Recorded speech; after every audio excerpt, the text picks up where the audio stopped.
Today, let's look at denotation versus connotation, what a word means and how it feels. The denotation of a word is the literal meaning, like what you would find in the dictionary. So, for example, the denotation of the word home, its definition, is a building that one lives in.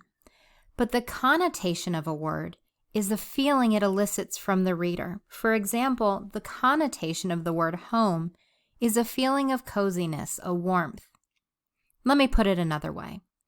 Think about how different the popular phrase below sounds when home is replaced with house.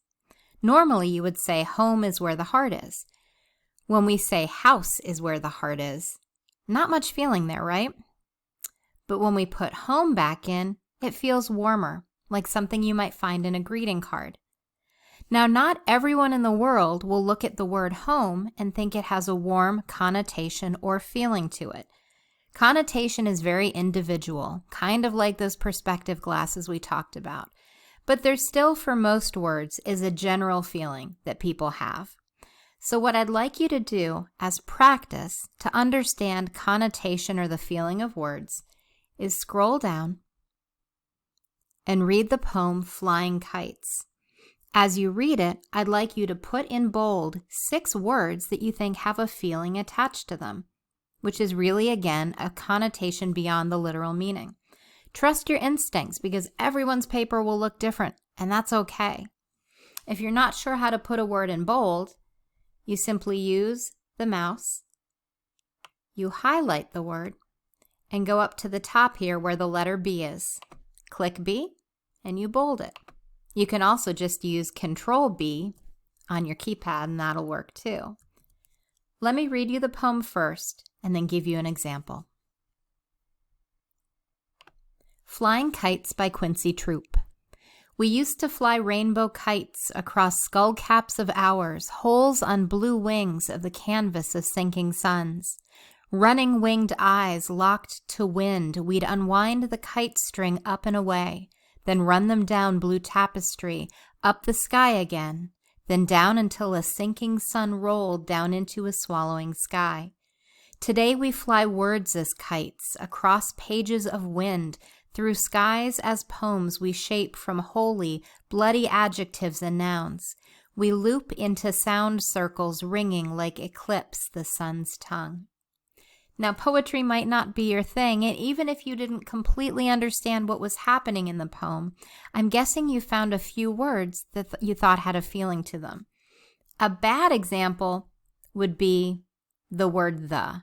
Probably the word the does not have a strong feeling to it. If I were doing this, one of the words I would definitely pick would be bloody. So I'd Control B, turn that bolded, because it feels like it has a violent or kind of scary connotation to me. But I'd like you to go through, reread it, and put in bold 6 words. When you're finished with that, on page 2, you're going to type those 6 words in the text box here. All you have to do is click in each box and you can type the word in. And tell me the connotation or feeling. So if I was doing this, I would include bloody, and that I might say, if I spelled correctly, a violent feeling.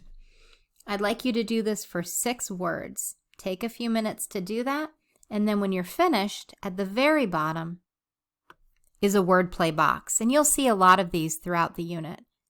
I'd like you to pick words that have a good connotation for you, words that feel comforting or happy. And I'd like you to type 6 of them in the text box down here. Try not to use the ones from the poetry we just read unless you saw one that you absolutely loved. We're just gathering words that you'll be able to use at the end of the unit. Because when you write a personal narrative, it's important that the words have feeling, that they have emotion, or else the reader isn't going to understand what you're trying to say. Take your time as always. This is a worksheet that you will download and then submit to Schoology. If you'd rather write things out by hand, you are always welcome to do that and submit a photo. And please contact me if there's anything I can do to help. Good luck.